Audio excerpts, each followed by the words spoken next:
Mesdames et messieurs les auditeurs, auditrices de la radio Passion Culturelle, bonsoir et bienvenue dans votre émission Droits des femmes. Nous sommes en plein confinement depuis des semaines. Ce n'est pas une raison de rester sans rien faire. En même temps, le risque d'une augmentation du nombre de cas de violation des droits des femmes alerte l'opinion. C'est pour cela l'émission Droits des femmes ne dort jamais. D'accord, très bien. Eh bien, bonjour à tous. Bienvenue dans ce webinaire spécial sur l'émission Droits des femmes. Alors voilà, je suis Fanta Bayo-Lévesque et je vais assurer l'animation de ce webinaire. Le thème de ce webinaire est le féminicide. Donc en introduction, Madame Lydia Antoine qui va présenter le thème. Alors pour aujourd'hui, l'émission a pour terme le féminicide. Un petit rappel pour l'émission Droits des femmes. Cette émission est née à l'occasion de la journée des droits des femmes du 8 mars 2019. Cela fait un an. Cette émission a pour but de promouvoir la défense des droits des femmes. Cette émission accueille toujours comme invités des personnalités du droit, des avocats, des juristes, des personnalités qui luttent pour faire respecter les droits des femmes militantes, féministes, des élus, des femmes et des hommes politiques. Le but final, justement, c'est d'arriver à la condamnation des contrevenants ou violateurs des droits de toutes les femmes sans distinction. Autre petit rappel, si vous voulez participer dans cette émission ou passer dans une émission de la radio RPC ou faire passer quelqu'un d'autre, vous pouvez rentrer en contact avec nous via ces coordonnées par mail contact@larpcplus.online, par WhatsApp de la radio qui est le 07 81 28 31 76 ou par le site internet de la radio qui est le www.larpcplus.online ou par Facebook en tapant Radio Passion Culturelle ou passez nous voir directement dans notre studio qui se trouve au 141 avenue de Verdun à Issy-les-Moulineaux. Branchez-vous sur le www.larpcplus.online.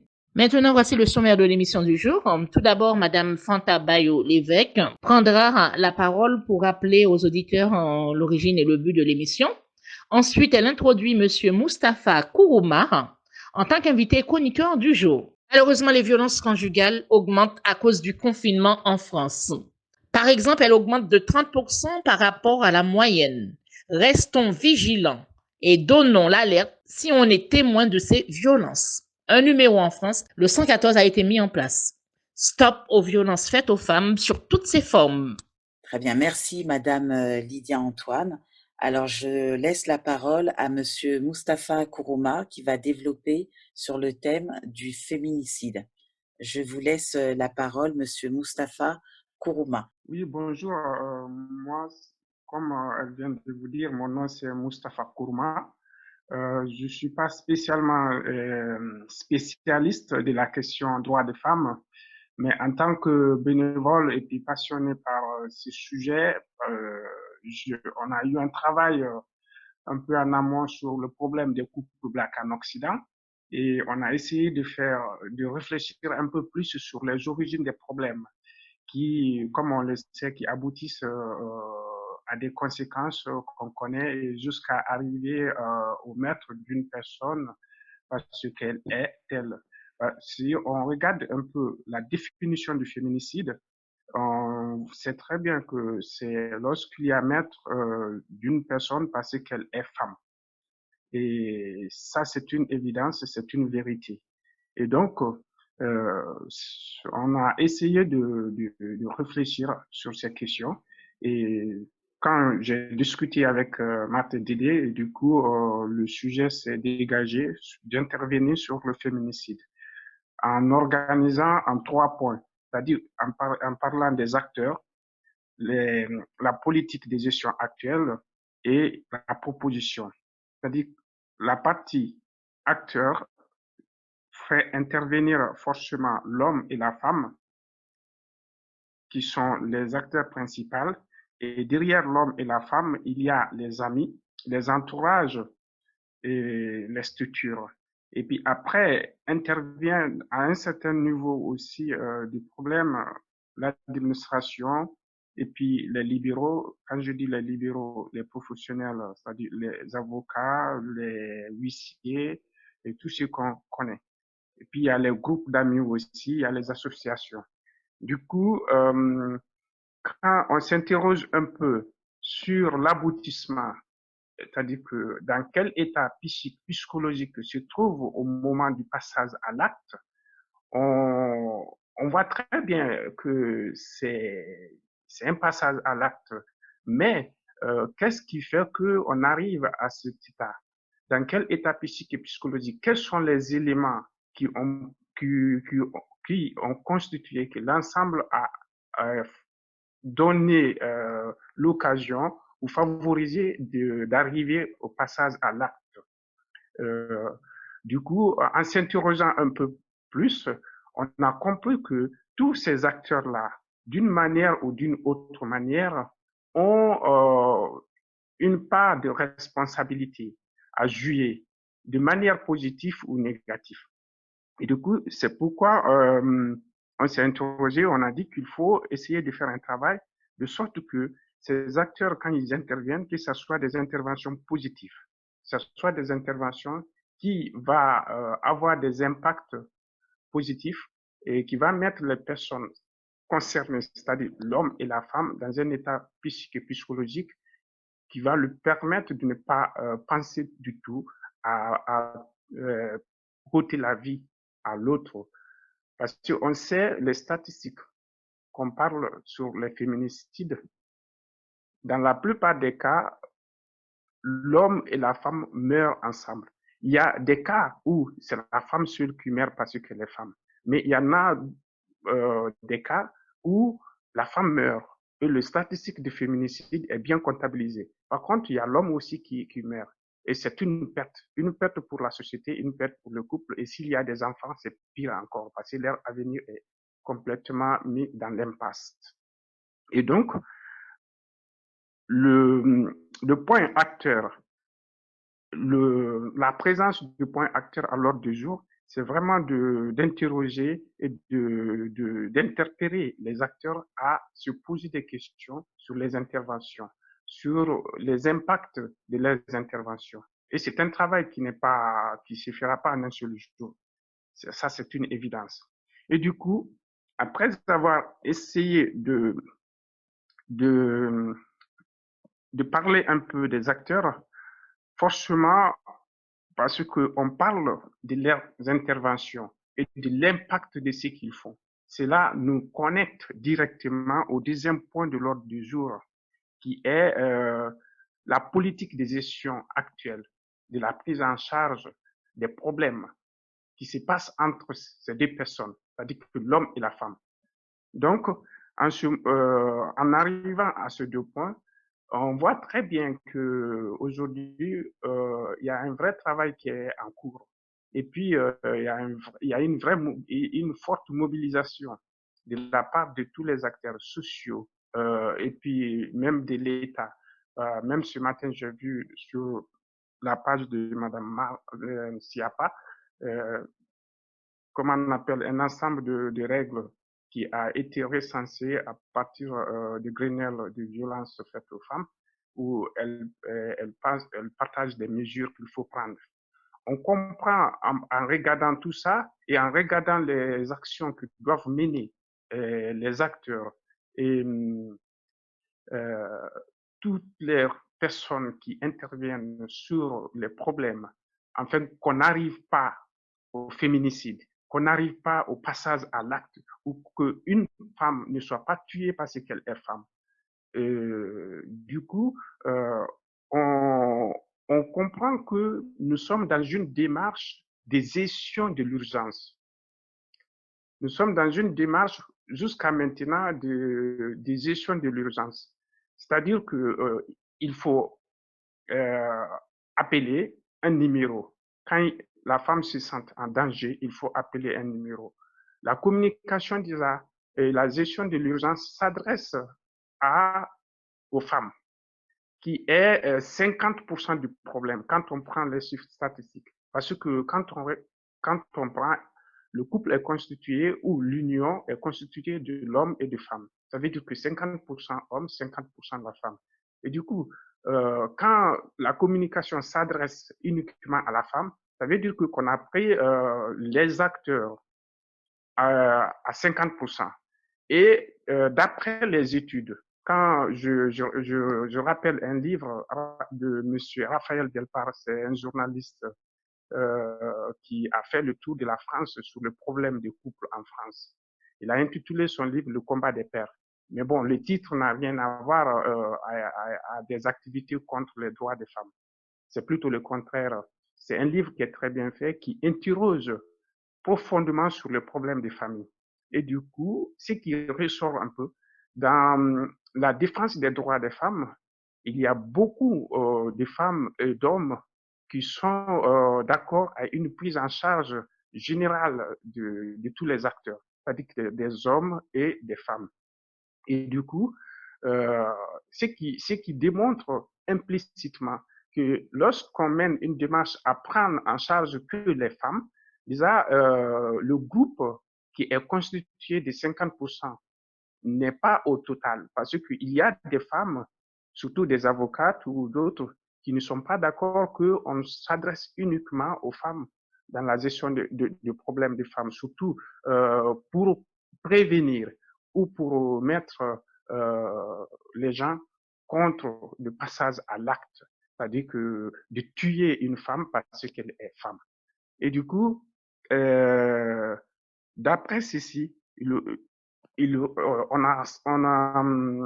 on a vu que c'est nécessaire de faire une autre démarche en complémentaire, de mettre une autre proposition qui s'ajoutera à la démarche actuelle qui est sur place, qui est une très bonne démarche. Déjà, il y a assez de ressources pour prendre en charge ces urgences. Maintenant, il faut essayer de mettre en place une solution complémentaire.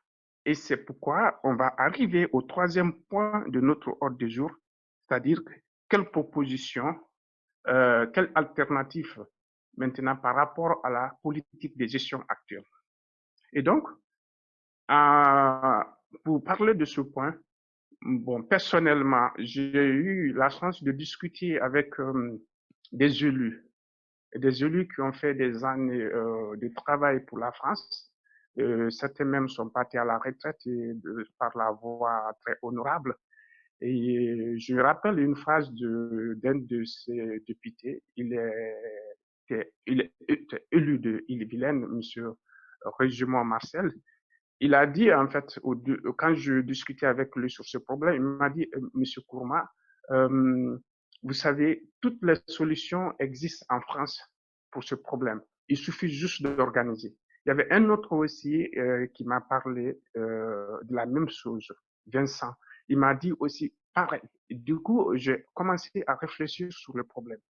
Et il est ressorti, d'après les interactions et tout, qu'il y a des structures en place qui sont professionnalisées, qui ont même une formation de plus de 500 heures pour pouvoir prendre en charge les problèmes des femmes ou des couples, de sorte que le problème n'arrive pas à un moment où on place l'homme et la femme dans des états psychiques et psychologiques qui va leur dire je vais en finir avec l'autre. Et donc, on a vu, il y a fortement et qu'il faut vraiment conseiller, c'est la médiation. Et la médiation, pour la médiation, il y a une structure aujourd'hui en France, presque dans tous les départements, où, qui s'appelle les UDAF. C'est des unions départementales de familles. Et souvent, c'est des UDAF terminés par le numéro du département. Et donc, et en regardant aussi le constat qui est sur place, souvent dans la gestion de ces problèmes ou même dans les processus de divorce, on voit que la médiation est complètement négligée. Et le rôle des médiateurs presque n'existe pas parce que c'est optionnel. L'homme ou la femme peut refuser. Et comme souvent c'est les femmes qui font la requête, souvent elles déclinent les propositions de médiation. Et quand on regarde le processus de médiation, on comprend que ça peut vraiment aider et éviter de mettre l'homme et la femme dans des états psychiques ou psychologiques, de dire je vais en finir avec l'autre. Puisque, comme on a parlé au début, les acteurs, il y a des choses qui se passent ou des des peines financières ou des convocations ou des pertes sur beaucoup d'autres plans qui font que souvent ça stresse certaines personnes, bien que ça ne justifie pas de ôter la vie à une personne. Mais tout le monde n'a pas cette capacité de comprendre. Et du coup,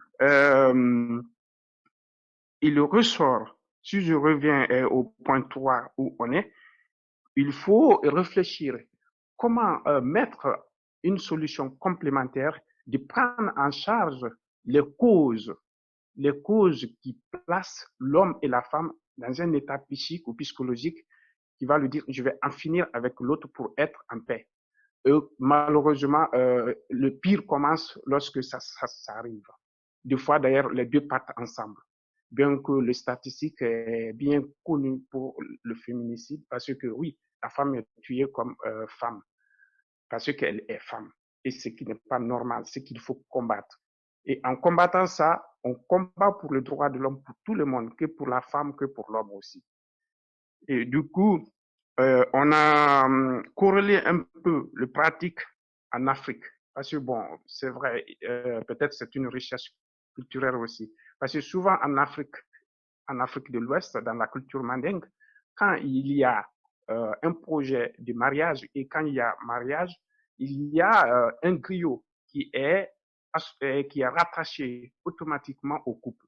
C'est le griot qui devient l'interlocuteur principal entre l'homme et la femme.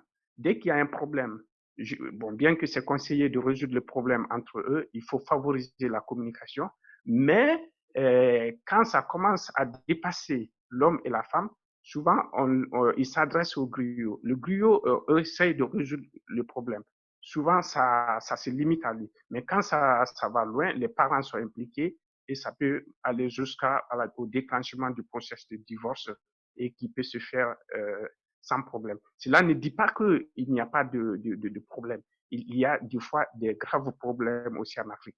Mais en prenant cette méthode et en prenant l'alternative des médiateurs en France, du coup, nous, on a fait ce ressortir en disant qu'il faut peut-être que les associations aujourd'hui sur place en Occident, particulièrement en France, parce que quand je parle de l'Occident, les États-Unis sont très, très en avance sur la gestion de ces problèmes parce qu'ils ont étudié les impacts pour les enfants, pour la famille.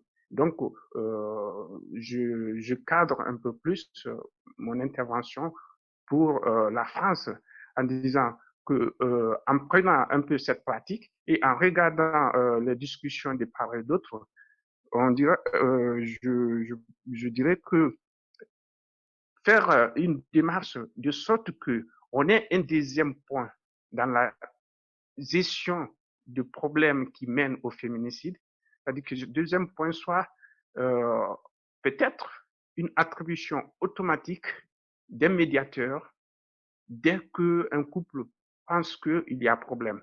Ou même pourquoi pas, par exemple, lors de célébration de mariage, que c'est la commune même qui acte, qui dit voilà, en cas de problème, et vous pouvez vous adresser à telle structure. Nous, voilà, vous pouvez vous adresser à telle structure et après, on verra la suite. Lorsque vraiment le problème commence et que vous n'avez aucune solution à l'interne, nous vous conseillons de vous adresser à telle structure. Déjà, si on fait ça, ça peut être une des solutions qui va essayer de prendre les problèmes qui mènent au féminicide à un état, je peux dire, élémentaire. Une autre solution s'est dégagée aussi, qui peut être une solution, c'est de rendre obligatoire le PV d'un médiateur à chaque acte de divorce. Parce que quand on regarde la méthode du médiateur, le médiateur écoute l'homme, écoute la femme et essaye d'isoler le problème et trouver une solution. Mais cela ne veut pas dire que s'il y a un membre du couple qui veut divorcer, il ne va pas divorcer. Ils accompagnent aussi dans le divorce. Et donc, euh, en ajoutant, en jouant un peu sur le rôle du médiateur, je pense qu'on pourra inverser les statistiques. On pourra même être vraiment meilleur. Mais ça demande du travail et ça demande beaucoup de choses. Donc, je pense qu'il faut, sur ce troisième point, sur la politique de gestion actuelle, en plus de la prise en charge de l'urgence, essayer de travailler ou essayer vraiment de favoriser le rôle du médiateur et de la médiation. Et puis, de prendre en charge les les deux parties, c'est-à-dire que l'homme et la femme. Essayer de mener une démarche stricte et rigoureuse de la prise en charge du problème. Isoler vraiment le problème, l'identifier et l'isoler. Bon, proposer une solution ou pas, ça va dépendre du choix de l'homme et de la femme. Mais clairement poser et identifier le problème, déjà, ça permet de résoudre le problème. Et puis après, on a pensé un peu, comme nous sommes à l'ère du numérique, à la mise en place d'un site web ou d'une plateforme où on peut échanger les pratiques ou historiser les problèmes et puis les solutions. Ça sera, ça sera peut-être le travail de structure de médiation qui sera mis en place. Déjà, on connaît par expérience pour les UDAF, et ils ont sur YouTube les couples qui acceptent de diffuser leur médiation. Il y a des vidéos où on voit très bien, il y a l'homme qui parle, la femme qui parle, après il y a le médiateur qui parle. Et on comprend, ça devient une base de données ou une banque d'expérience qui va permettre à des jeunes couples de déjà prendre en charge assez de problèmes sans que ça ne passe à un autre niveau. Et cela permettra de gérer les problèmes ou les causes ou les événements qui font que l'homme et la femme se mettent dans un état psychologique qui va lui dire je vais en finir avec l'autre. Voilà un peu ce que je pense des thèmes des 3 points, c'est-à-dire que les acteurs, les rôles des acteurs et leurs impacts jusqu'à ce que l'homme et la femme se mettent dans un état psychologique pour dire que je vais en finir avec l'autre. Et puis la solution actuelle, qui est une solution de la gestion d'urgence, en fait, parce qu'on intervient que quand il y a problème. Et appeler, on appelle, ou voilà, c'est signalé d'une manière à une autre. C'est-à-dire, le document que j'ai vu ce matin de Madame Marin Siapa est un bon document parce qu'il y a beaucoup de points qui sont signalés. Quand je dis ce matin, je parle bien du 4 avril 2020. Et puis là, je viens d'ajouter la proposition à cette proposition qui est beaucoup plus de la prise en charge d'urgence, la proposition de réfléchir aux origines des problèmes, c'est-à-dire que comment intégrer les médiateurs ou même rendre obligatoire dans la gestion des problèmes de couple. Et je vous remercie. Très bien, eh ben, merci infiniment, Monsieur Mustapha Kourouma, pour cette brillante intervention sur le féminicide. Alors, bon, moi, je vais faire un petit résumé de ce qui a été dit, surtout les 3 points essentiels de cette intervention. Donc, les acteurs, c'est-à-dire l'homme et la femme, leur rôle et les impacts psychologiques qui poussent à en finir avec le conjoint ou la conjointe. Ensuite, vous avez parlé des solutions, mais en fait, là où ça pêche un peu en France, c'est la solution, c'est surtout sur l'urgence et les problèmes en amont n'ont pas été détectés. Ensuite, troisième point essentiel de votre intervention, c'est la proposition de réfléchir aux origines du féminicide et surtout d'appuyer le rôle des médiateurs avant justement le passage à l'acte qui est vraiment dramatique pour la famille, mais également pour la société. Alors justement, oui, moi j'avais une question sur la mise en place, j'ai plusieurs questions, mais je vais commencer par la mise en place d'une plateforme ou d'un site web pour partager les différentes médiations. Est-ce que ce genre de site ou de plateforme est déjà en place en France? Parce que je sais qu'aux États-Unis, ben, vous l'avez dit, les États-Unis sont en avance sur les questions du féminicide. Mais est-ce qu'en France, il y a déjà ce genre de plateforme mise en place, à part le numéro d'urgence mis en place par Marlène Schiappa? Est-ce il y a d'autres plateformes qui sont déjà mises en place? Bah, personnellement, moi, je ne sais pas, parce que je ne suis pas de manière très stricte ces événements, mais je connais, en tout cas, sur YouTube, il y a des vidéos pour les UDAF. Et des fois, comme je l'ai dit un peu quand je parlais, et ils font, quand l'homme et la femme est d'accord, ils diffusent la médiation. Et je trouve très, très instructif et très, très intéressant, surtout pour les jeunes couples. Parce que c'est le début de l'union qui fait souvent le problème, en fait. Oui, oui, d'accord. Et sinon, ma deuxième question, c'est, vous avez dit que on doit renforcer le rôle du médiateur. Donc, par exemple, rendre obligatoire le PV quand le couple consulte le médiateur, on identifie le problème et puis on isole aussi le problème de manière à le régler. Mais est-ce que le médiateur, il a qu'est-ce qui est en son pouvoir pour justement accentuer son rôle dans cette médiation et pour éviter le pire? Est-ce qu'il y a des choses qui sont déjà mises en place par rapport au rôle du médiateur? Euh, Justement, c'est là où c'est pourquoi je dis rendre obligatoire. Parce que jusqu'à maintenant, à ma connaissance, la médiation est optionnelle.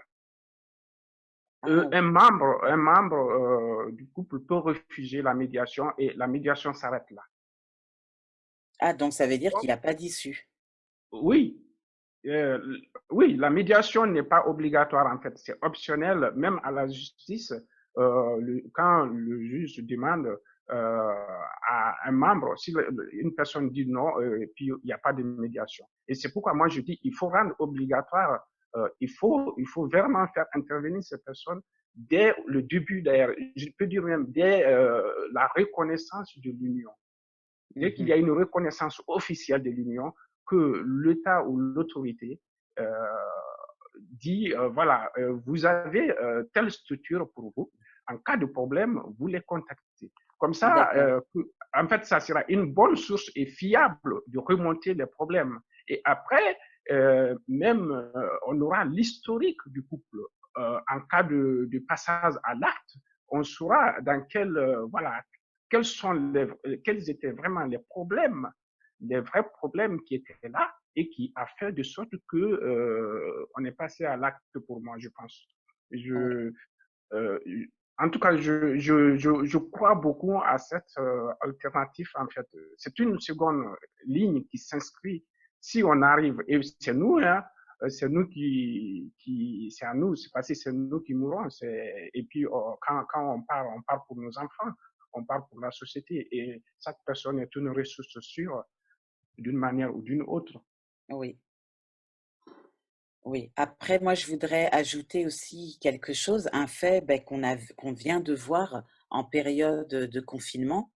On a remarqué une hausse des violences conjugales dues au confinement parce que malheureusement, les victimes bah, sont confinées au même endroit et ça se passe souvent devant les enfants et parfois la victime, bah, comme on ne peut pas sortir, aller porter plainte, la victime ne pense pas à appeler le numéro d'urgence ou alors elle va pardonner à son conjoint le fait bah, de l'avoir battu ou humilié.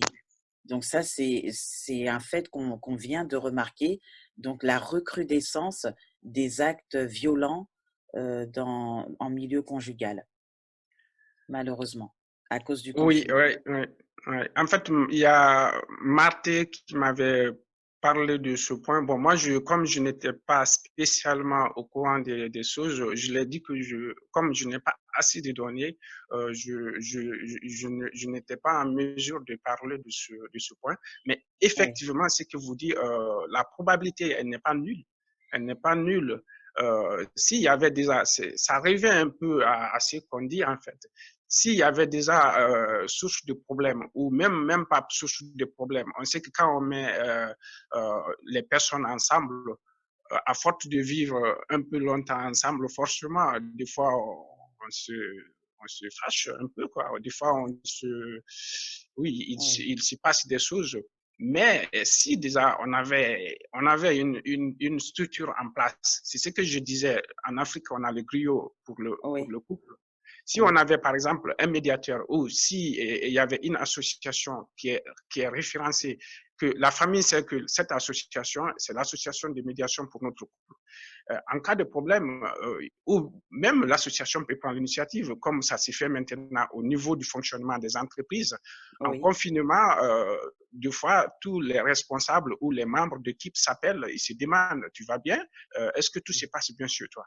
Et ça oui, pouvait être comme ça, en fait. tout à Le fait, oui, médiateur pouvait avoir le droit, parce que voilà, ils sont officiels, ils ont un rôle, ils pouvaient appeler madame ou monsieur en disant, oui, est-ce que tout va bien? Voilà. Et le monsieur ou madame ne va pas se plaindre parce que ils ont accepté. Parce que déjà, vivre ensemble, c'est pour vivre pour le meilleur, surtout. Et puis, bon, le pire, ça arrive face aux difficultés de la vie, mais je pense que c'est pour le meilleur et pour le pire. Mais il faut qu'on retienne que, c'est-à-dire vivre ensemble, ça ne veut pas dire absence de problème. C'est plutôt le oui, contraire. Mais qu'est-ce qui fait le couple? C'est la capacité à prendre en charge ces problèmes.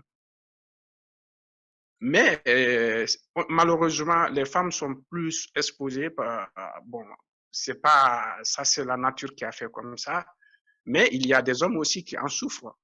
Bien sûr que les statistiques ne sont pas très favorables, mais c'est un problème à prendre en charge et pour l'intérêt supérieur de l'homme et pour l'intérêt supérieur des femmes. Parce que quand on a tendance à victimiser la femme, et si on fait ça, ça ne va pas dans l'intérêt de la femme. Il faut qu'on le dise. Ça ne va pas dans l'intérêt de la femme parce que l'homme, ça met les hommes dans un état où finalement ils vont se sentir bon. De toute façon, je suis sali maintenant, je suis perçu comme mauvais et finalement, ça peut être mauvais. Quand on, entre parenthèses, je peux même partager l'expérience de Robert Badinter, celui qui s'est battu contre la peine de mort en France.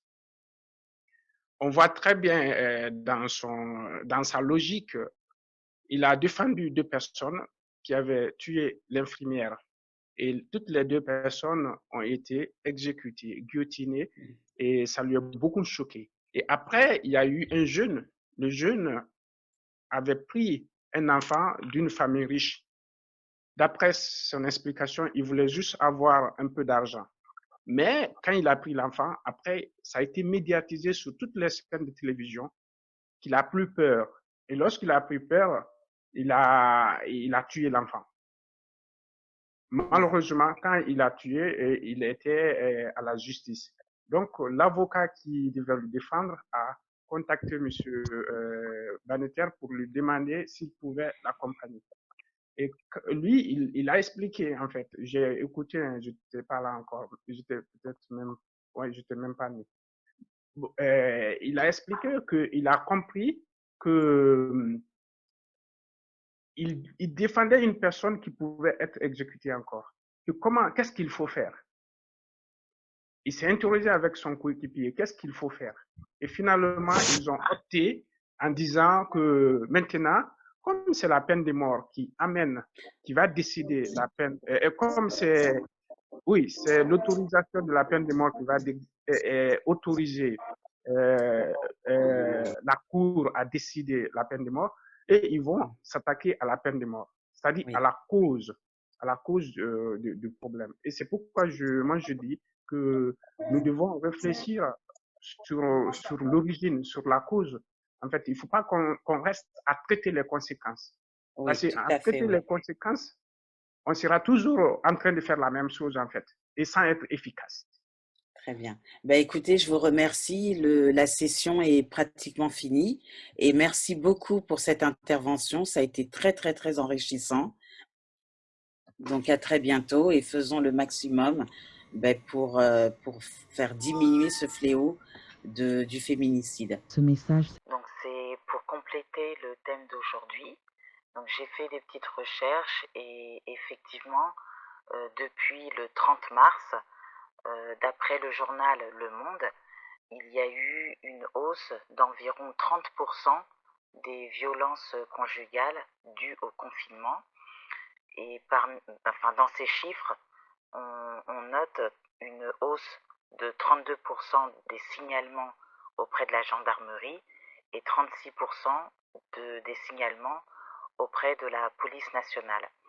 Donc le fait d'être confiné pour éviter la propagation du coronavirus a fait augmenter la violence conjugale et envers les femmes mais également envers les enfants. Il y a des mesures d'urgence, il y a un numéro d'appel, mais il est très difficile pour quelqu'un qui fait face à cette violence de téléphoner. Sinon, il y a un numéro national, le 3949. Et sinon, si une personne est victime de violences en cas de confinement, elle peut se rendre également dans les pharmacies d'urgence et signaler la violence conjugale. Donc ceci était pour compléter le thème d'aujourd'hui sur le féminicide. Merci beaucoup, Monsieur Moustapha Kourouma, et merci à toutes les personnes qui se sont intéressées à ce sujet. Merci à tous et à toutes, et surtout à l'administrateur. Oui, merci beaucoup. Alors, je vous remercie pour cette intervention. Alors, je laisse la parole à Madame Lydia Antoine qui va conclure sur cette émission. C'est la fin de l'émission. Remerciements spéciaux à tous les auditeurs, aux auditrices qui étaient branchés pour regarder et écouter l'émission Droits des femmes. Voilà, moi, mon dernier mot, je voudrais remercier Monsieur Kourouma Moustapha, qui était l'invité du jour de l'émission Droits des femmes, Madame Fanta Bayo Lévesque, qui était la modératrice, et bien sûr, Madame Dédé Boconi, qui est la créatrice de l'émission Droits des femmes, qui n'a pas pu être là avec nous aujourd'hui, et bien sûr, Monsieur Wilson Labossière, qui était à la technique. Alors, n'oubliez surtout pas, nous sommes en période de confinement. N'oubliez surtout pas les gestes barrières pour se protéger et protéger les autres du COVID-19. Des gestes simples peuvent aider à limiter la propagation du coronavirus et vous protéger, vous et votre entourage. Je vous invite à les suivre. Tout simplement, les 4 gestes pour se protéger et protéger les autres du coronavirus: se laver très régulièrement les mains, tousser et éternuer dans son coude ou dans un mouchoir, utiliser un mouchoir à usage unique et le jeter après, saluer sans se serrer la main, éviter les embrassades. Bien sûr, si vous avez des questions sur le coronavirus, tout simplement, vous allez sur le site du gouvernement.fr info-coronavirus ou alors vous appelez gratuitement au 0800 130 000 0800 130 000. Un dernier appel pour participer dans cette émission, pour passer dans une émission de la radio RPC. Vous pouvez rentrer en contact avec nous via ces coordonnées par mail, contact@larpcplus.online, par WhatsApp de la radio qui est le 07 81 28 31 76, par le site internet de la radio qui est le www.larpcplus.online, ou par Facebook en tapant Radio Passion Culturelle, ou passez nous voir directement au 141 avenue de Verdun à Issy-les-Moulineaux. À très vite pour une nouvelle émission Droits des femmes. Merci beaucoup. Je vous dis à bientôt.